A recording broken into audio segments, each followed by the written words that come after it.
Welcome, climate viewers. My name is Jim Lee from Climate Viewer News. It is July 3rd, 2017, and tomorrow is our Independence Day in America, and I'm very excited about that. I hope you're all having a wonderful summer. I'm over here at climateviewer.com, and this is /resonated, my about page. Gonna have a really exciting show tonight. Oh my God, this is gonna be nuts. We're going to be referencing weather modification history tonight, talking about space weather control and chemtrails from space. This is something I've talked about for quite a number of years. It seems to be catching on. I saw a great video. Shout out, because I like to do good shout outs to good people, to True Stream Media for their video Antarctica is the Key to Controlling the Weather. Watched that today, and saw some great stuff in there about Harry Wexler and rockets and space weather control and controlling the entire planet's weather. So I want to try to tie a bow on this, give you all some references. I did go to her video, and I didn't see any references for it. I went to their website as well. And me, I'm a reference kind of guy, and I'm going to put all this stuff, of course, over here on weathermodificationhistory.com and, of course, at climateviewer.com. And as always, if you guys would like to support me, I would really appreciate it. In the details of this video are links to my GoFundMe and my PayPal. All this work takes a lot of time, and I do appreciate all of your support. So let's get into it. This is just part one. We're going to do the past today. We're going to do the present and the future in the next two videos. Stay tuned at youtube.com/Jim Lee Climate Viewer. And please subscribe over there. So let's dig in right away. So everybody talks about HAARP and everybody talks about chemtrails. The thing about climateviewer.com and myself is that I like to keep it real. And tonight we're going to get super freaking real. In her video, she was referring to Harry Wexler and how he had made the discovery that basically rockets were screwing with the ozone and punching holes in the ionosphere. And this might not be a good idea because it could screw up all of the weather on the planet. And Harry Wexler came to this conclusion in 1962, just before he died. And apparently he was to give this speech. He never was able to do it. But regardless, today's a new day. And those who forget the past are doomed to repeat it. So let's first start with the past.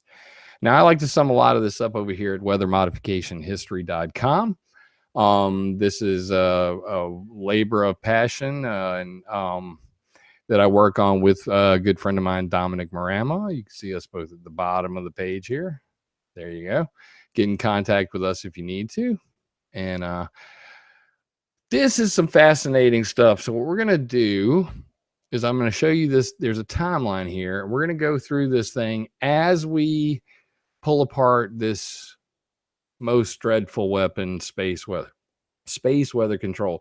Now, what I'm doing is I'm on the timeline. I've hit filter timeline, and I'm showing space weather right here so that everybody can follow along at home.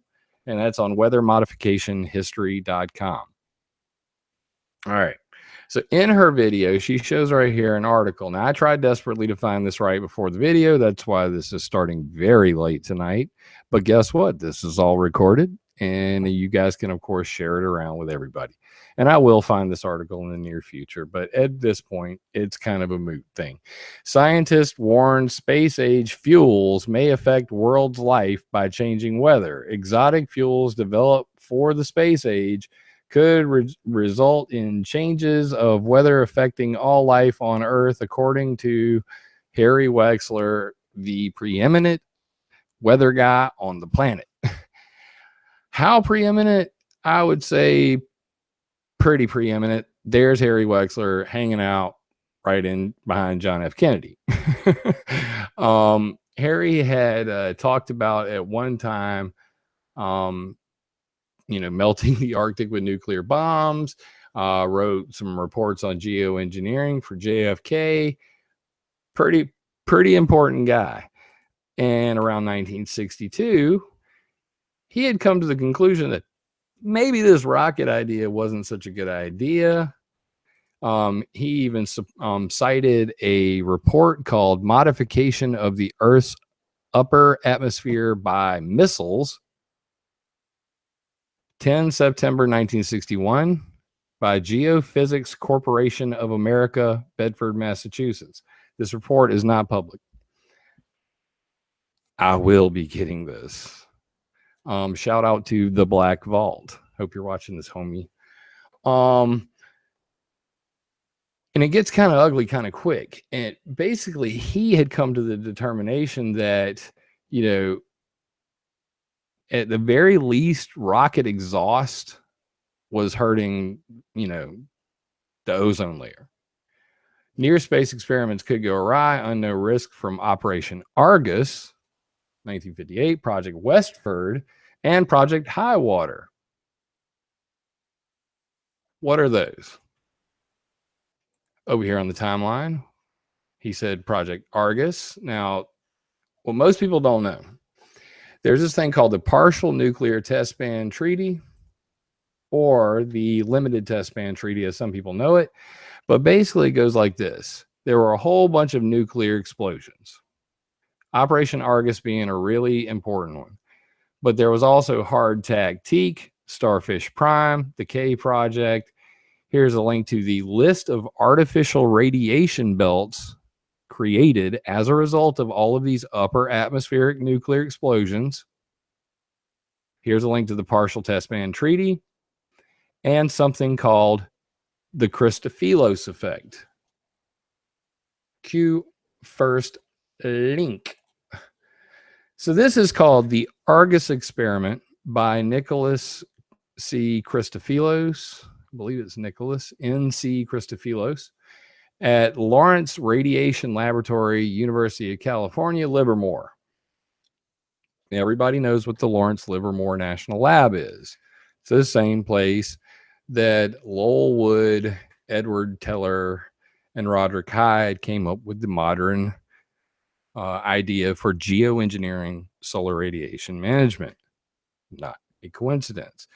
So at the Argus experiment, Christofilos refers to an effect whereby electrons race from pole to pole and they bounce to and fro.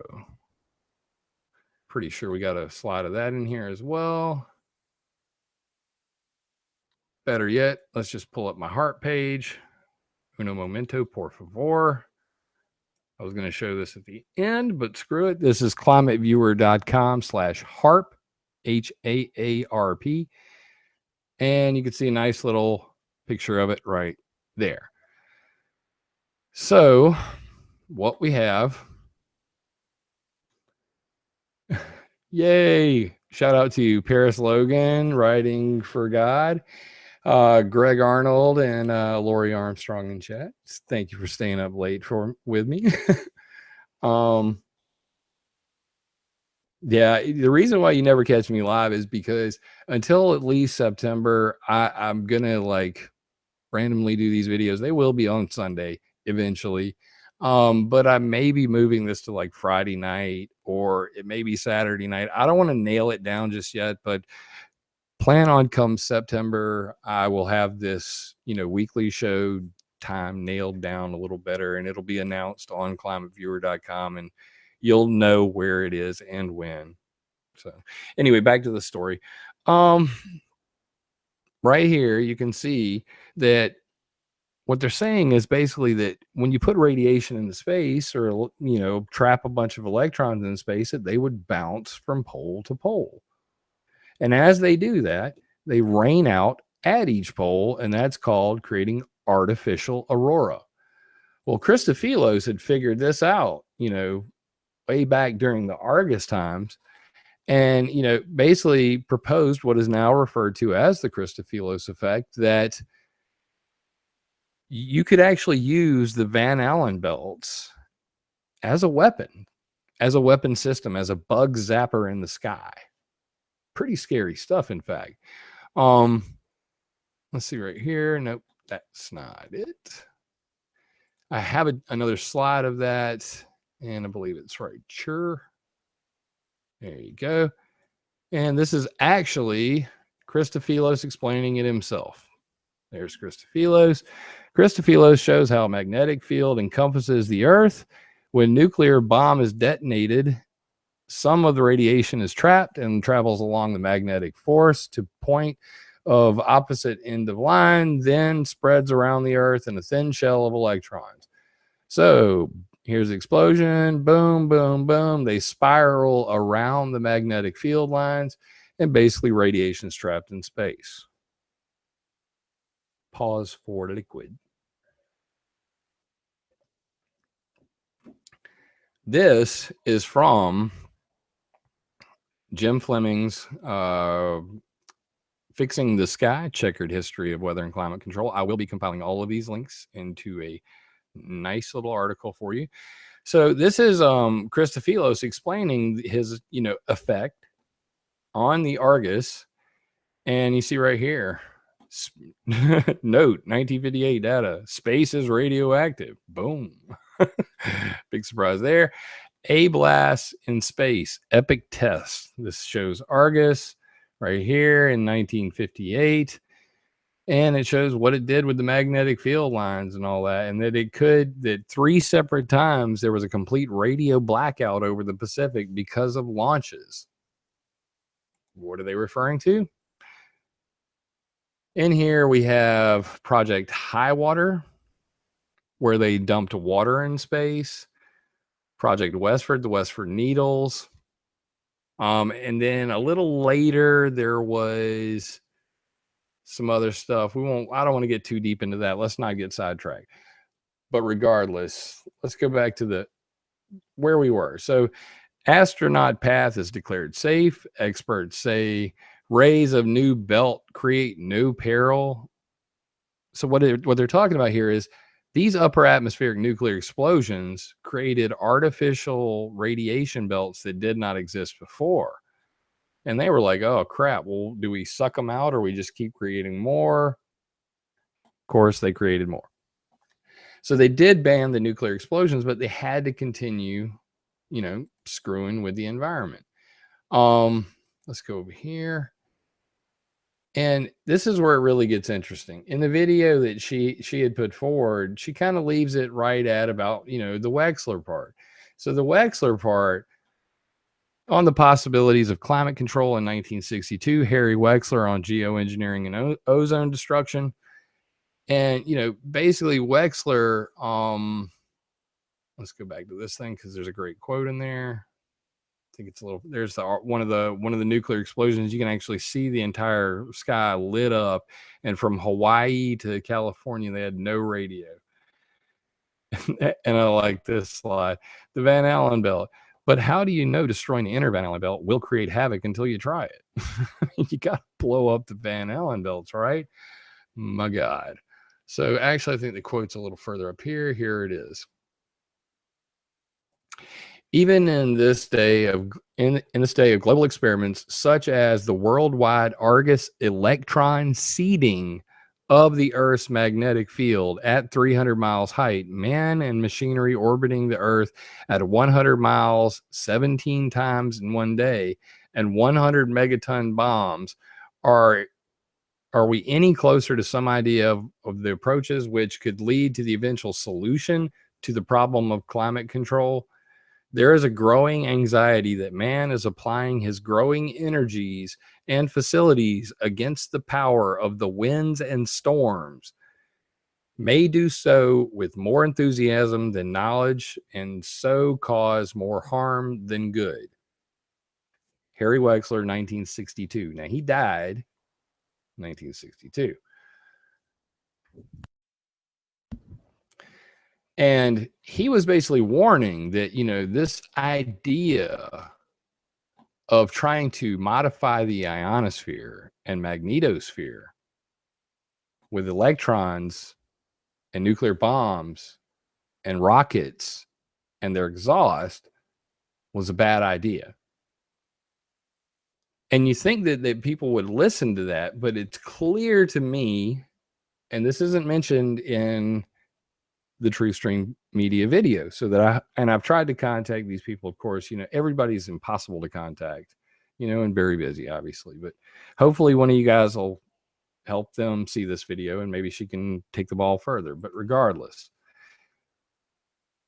the very next year, plasma seeding and magnetospheric modification begins. And that is literally, the title here, that create an artificial ion cloud in the interplanetary space for studying the state of interplanetary medium, sounding rocket experiments of May 1963.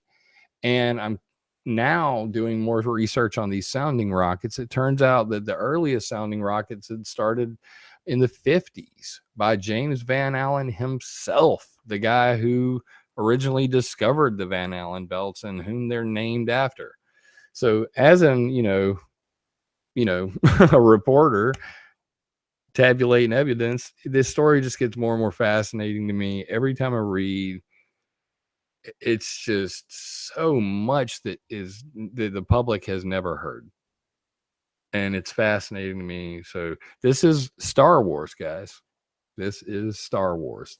This is important because when we get to the future video, you guys are really going to freak out. So we can officially say, according to this picture right here, that 1963, that when they had banned nuclear explosions because of Argus, because of the Christofilos effect that, had been well described, that they had switched gears and they said, you know what? Even though Wexler is saying screwing with rockets will affect weather on a worldwide basis, should we stop doing that? No, they decided to go full bore and create patch of aurora ionization and atmospheric heating on the ground because they've trapped energetic particles by releasing a cloud of plasma released by satellite. So rocket goes up, satellite releases chemicals cause patch of aurora, ionization, and atmospheric heating. Interesting. Big freaking plasma cloud of metal particles in space causes heating at the poles. Write it down. There's the picture. So why is this important? Because Wexler warned rockets in space and their exhausts are going to screw with the weather on a worldwide basis. These guys said, we want to screw with the ionosphere using rockets and plasma clouds. And this is also not mentioned in that video. Pollution of the upper atmosphere by rockets.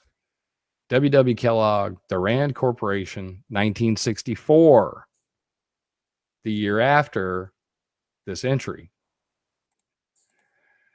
Interestingly enough, this report estimates the amount of various constituents that would have to be continually injected by rockets into the upper atmosphere in order to double the worldwide natural concentrations there. Involved in the calculations, but let's skip all that. And they're talking about how long they said that it would take in order to keep doubling these chemicals. It would take 10 to the third to 10 to the 5 Saturn type rockets injecting 100 tons of exhaust above 100 kilometers. So that's completely ridiculous. The possibility of doubling CO2, H2O, and NO would require 100 tons of exhaust, thousands of times. On the other hand, this is important. This was said 2 years after he died, 2 years after he warned. It's the Rand Corporation. On the other hand, and let me zoom in because I want everybody at home to see this. stuff. On the other hand, a few hundred small rockets per year, each containing 10 kilograms of chemical, would probably double the Na content. Similarly, less than 2 such rockets per year would be expected to double the lithium content. These last conclusions have implications for future tracer experiments using these substances. So,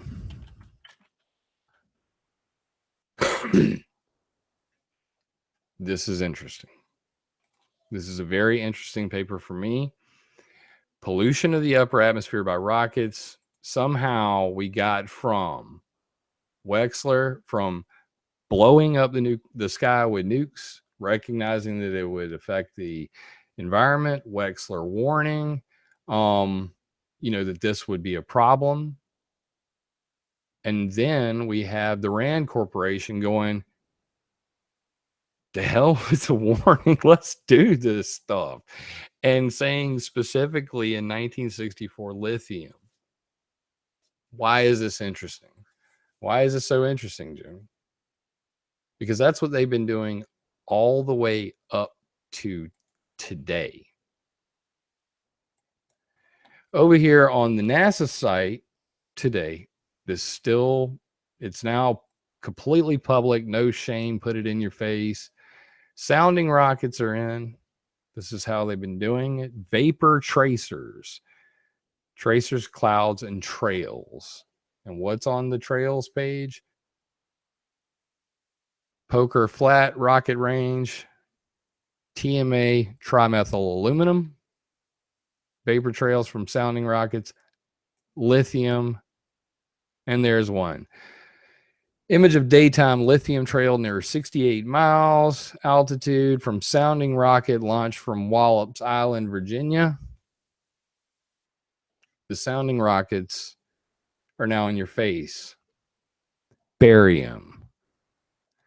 This is a barium cloud with a TMA cloud and a lithium cloud, like all in one shot. Pretty impressive. So the point I'm trying to make here is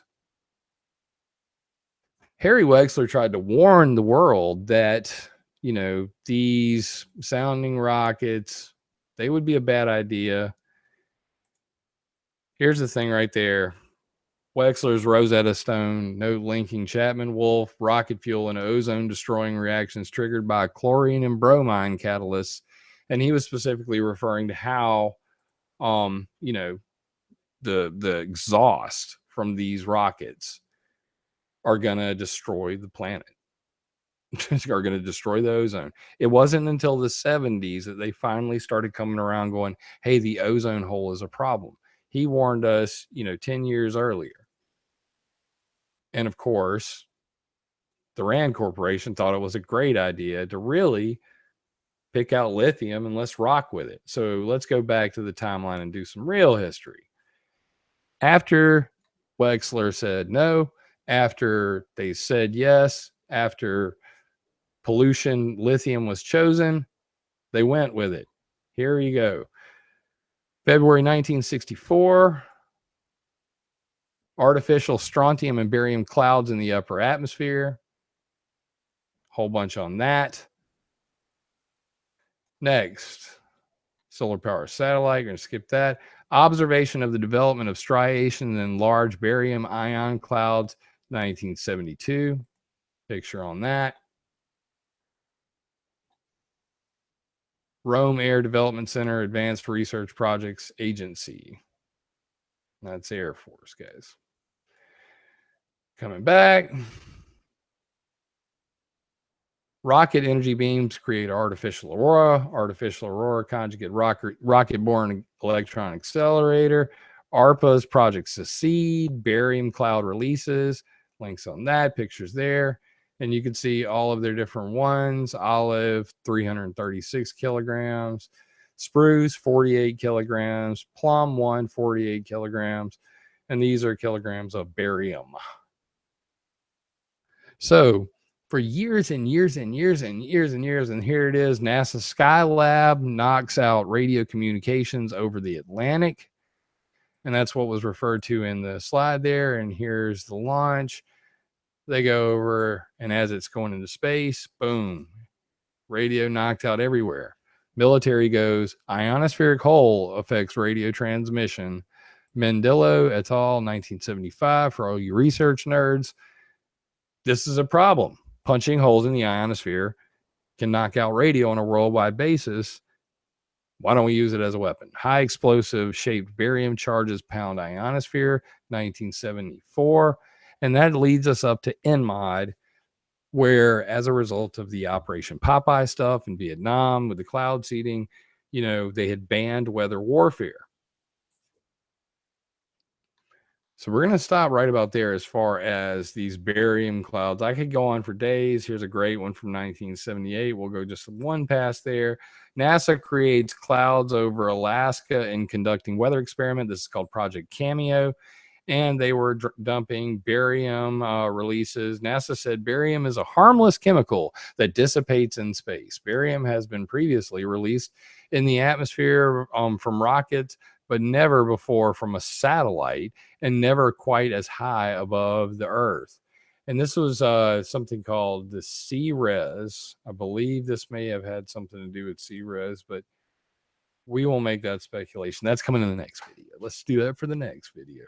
So anyway, and water hole there. Let's go back. So now we've kind of done the history from 1950 to about 1978. And this is where it gets real interesting, because that's when it becomes clear that messing with the ionosphere on a global scale has global implications for weather underneath. This is from New Scientist, 1976. But perhaps the most exotic form of geophysical warfare concerns tampering with the electrical behavior of the ionosphere. Techniques for disturbing radio communication by punching holes in the ionosphere with nuclear explosions have been long discussed. So, too, proposals for opening up lethal windows in the ionosphere to let in the short wavelength ultraviolet radiation, which is known to damage biological systems, causing skin cancers in man and damage to crops. What is new is the suggestion that the natural waveguide between the ionosphere and the Earth could be used to propagate very low frequency VLF radiation through it in such a way as to affect the behavior of individuals' own brain activity.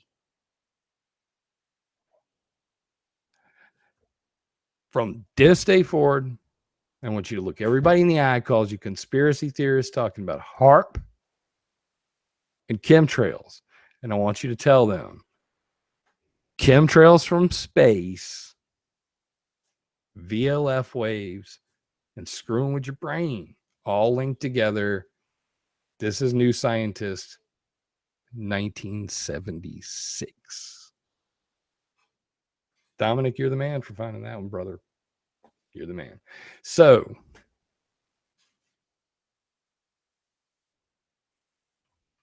today, the present, we will go over in the next video. Antarctica truly is a wide open space for all kinds of atmospheric exploration with VLF radiation. And we have been seeing a lot of sparks and spikes coming up on the Mimic. Shout out to Dabu77 and others who've mentioned these. I am watching. But yeah, these are super darn locations around there. And there are many different stations and instruments all over, as far as the Falkland Islands there, all over Antarctica. And we will go into all of these in great detail in the next video, because There are a lot. And we will get to the ionospheric heaters because the ionospheric videos have not been invented yet. We are still, this is climateviewer.org.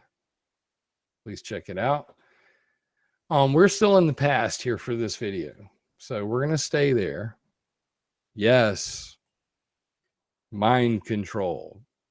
That's where we left off. So let's explore that one thing from 1976, still in the time zone, pre-NMOD. Sky's the limit, as they say. VLF radiation. What is Argus, the Christofilos effect, Harry Wexler, and VLF radiation have to do with screwing with your brain? Over here on climateviewer.com/HARP. And I will drop this link in chat for my homies.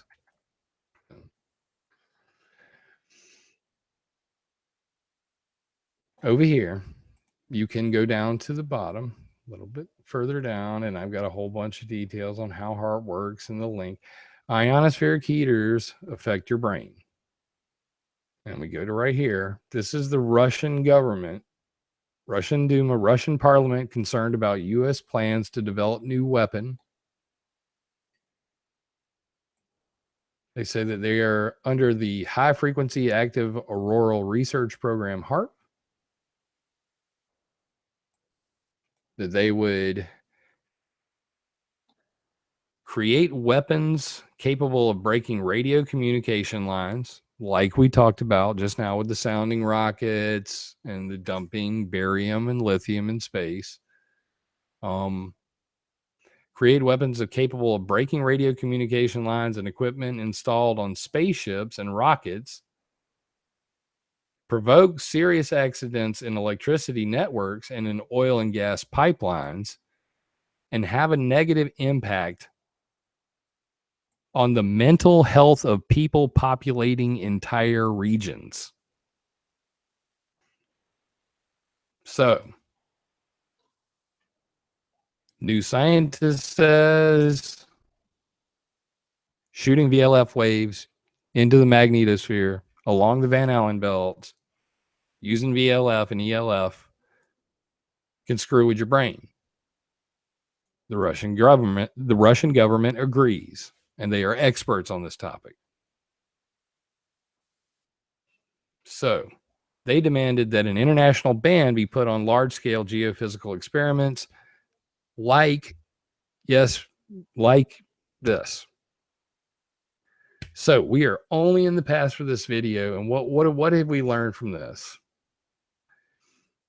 By shooting a bunch of nuclear explosions into the sky, they realized that caused radiation to bounce from pole to pole. It would heat the poles and create artificial aurora, and that it created artificial radiation belts. Let me go up here and let's bring that one up real quick because it's kind of important.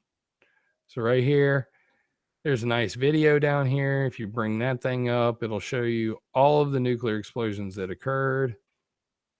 And you can start watching them going off. There were 2,053 of them, all of which are mapped on climateviewer.org. But here is the inner Van Allen belt, protons down here, outer Van Allen belt, electrons in purple, new belt, orange, interstellar matter. This new belt was an artificial radiation belt that was created by an upper atmospheric nuclear explosion. That's Argus. There's Project K. And what is this? Who knows? It's not coming up. Oh, it's an actual footage of an explosion. Yeah, so you can actually see the upper atmospheric. Boom. There's a nuclear bomb in space. Makes like a big. Here, let's back it up just there. Boom. Nuclear bomb in space. References provided right there on weathermodificationhistory.com. So these upper atmospheric nuclear explosions created these artificial radiation belts. Let's see if the page is still there. There they are. List of artificial radiation belts and when they were created. Now, of course, that's not all of them by far. Let's see if the Christofelis effect is still on here. There was this great thing on the Christofelis effect on here, and they just deleted all of it. Boy, I'm really going sideways now. But anyway, so this is on Wikipedia here. Not everything on Wikipedia is complete crap. That's pretty good. And will they talk about his effect, or should I have to type it? I should have to type it, of course, because nothing's ever easy. Boom, effect. All right. And there's the Christofelis effect. It is still there. So if you really want some funky details, go back through the revision history on this article. Because in case you guys don't know about astroturfing and Wikipedia, people are constantly editing this stuff.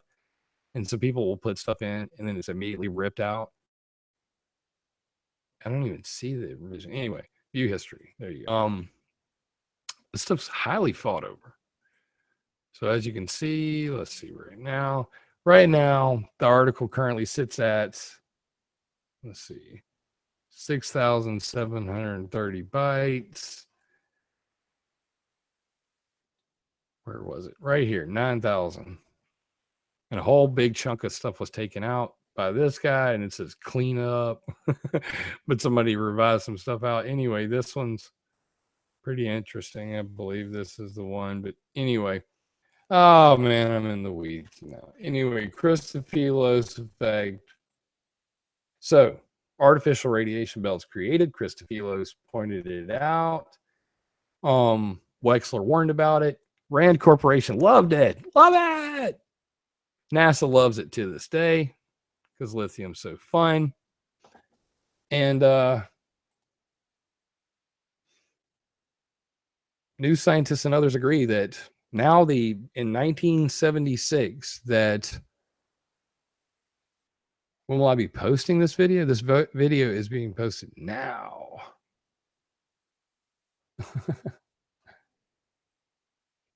This video will be permanently here as soon as this show is over with, and I do suggest you guys spread this around because I'm sick of people talking about aluminum and barium only coming out of Delta Airlines and not talking about chemtrails from space. So, this is Chemtrails from Space Part 1. Chemtrails from space affecting your brain since 1976. Available at weathermodificationhistory.com. So that is a serious problem right there, guys. And this is just the beginning of the story. Just the beginning of the story. So, any questions in chat before I kick this thing off the air? Practically hoarse and it's late. Stupid. What's stupid? What are we doing here?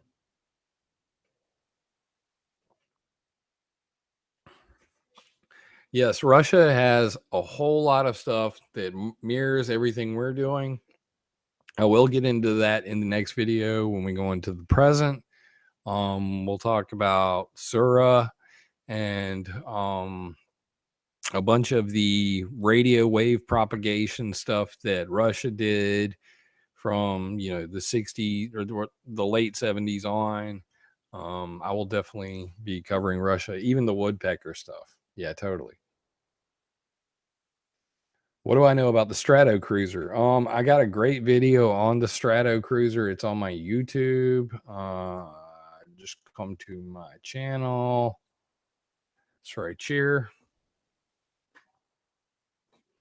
In fact, I have the best video on the Strato Cruiser. So let's go to this. Not video manager. Clicking too fast. Way too fast. All right, there we go. Videos, and it is right here. David Keyes Strato Cruiser. Let me drop that link for you, homie. Boom, and Delivered. That's personal service, brother, man.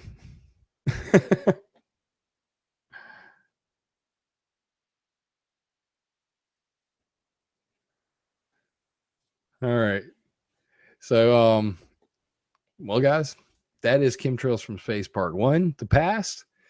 Harry Wexler warning about rockets screwing with the global atmosphere.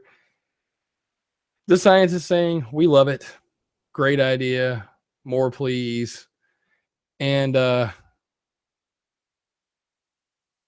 Chemtrails from Space, aluminum, barium, and rockets. Spread it around. We're going to do part 2 probably this week, maybe even tomorrow. It'll be a little later. But I did a whole lot of reading, a little too much reading. I found a couple of these articles tonight and I just dug in. I have a ton of other links that I cannot wait to get to in the next video. But we're going to do this in 3 parts so it's not completely overwhelming. This is Chemtrails from Space, 1950 to 1978. The next one we're going to do 1978 to present. And then the next one we're going to do what the future holds, because it's pretty freaking nuts. All right, guys, I love you, mean it. Again, I am Jim Lee. I'm at climateviewer.com/resonated.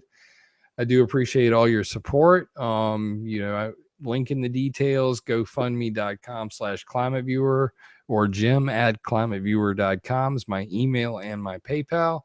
Do appreciate your support. My websites are advertisement free. All of my software I create, like Climate Viewer 3D, is completely open source, and I do all of this for free. It is about the love of the truth, and personally, I this stuff. It's just so fascinating. I mean, Jesus, to learn about weather in school and then to find out that so much of it is controlled with all of this Star Trek's insanity. It's just pure insanity. And we're going to have to dig through the present in the next video, because if I start digging through this map today, this video will quickly grow by 15 hours. All right, guys. I love you, mean it. And unless someone like you cares a whole awful lot, nothing's going to get better. It's not. Check me out over here. Here's all my details at the bottom of climateviewer.org. Please spread this video around. A lot of people really need to get this.